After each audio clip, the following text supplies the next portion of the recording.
سعودی عرب میں سفارت خانہ پاکستان میں قائد ڈے کی مناسبت سے تقریب منعقد ہوئی، جس میں پاکستانی سفیر راجہ علی اعجاز کے علاوہ دیگر سفارتی افسران اور پاکستانی کمیونٹی کی بڑی تعداد شریک ہوئی۔ ریاض سے عمیر علی کی یہ رپورٹ۔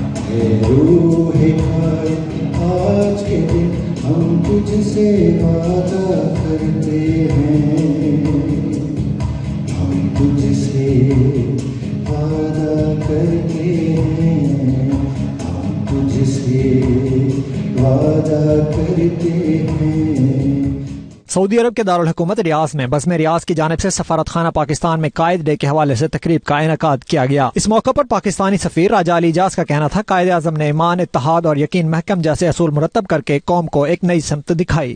اس دنیا فانی سے رخصت ہونے سے پہلے آپ نے اس قوم کے لیے کچھ باتیں فرمائی، اور آپ غور کریں کہ 3 ورڈز انہوں نے دیے: یونٹی، فیتھ، ڈسپلن۔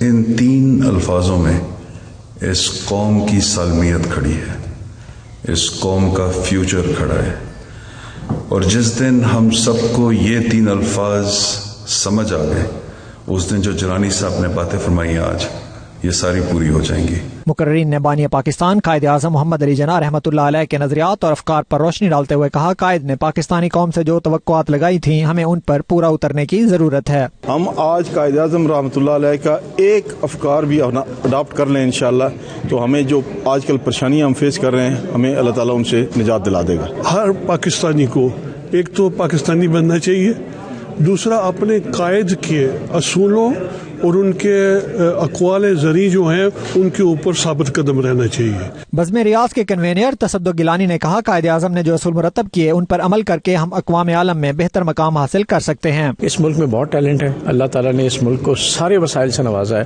ہمیں صرف اور صرف قائد کے اصولوں کے مطابق اپنے اندر وہ خودداری پیدا کرنی ہے، اپنے اندر اتفاق اور اتحاد کو پروان چڑھانا ہے، جو اس وقت بہت اس کا فقدان ہے۔ تقریب سے بزم ریاض کے صدر ریاض راٹھور، وقار نسیم وامک، شیخ ارشد اور دیگر نے بھی خطاب کیا۔ عمیر علی، 92 نیوز، ریاض۔